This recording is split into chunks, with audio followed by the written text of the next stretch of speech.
Carpe diem. Ai mitä? Carpe diem. Se on suomeksi tartu hetkeen. Tai sitten tartu hetkeen on latinaksi carpe diem.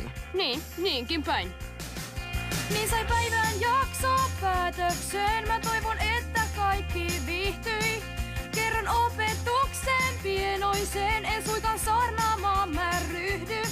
Me jotain aina huomataan. Se kliseeltä voi kuulostaa.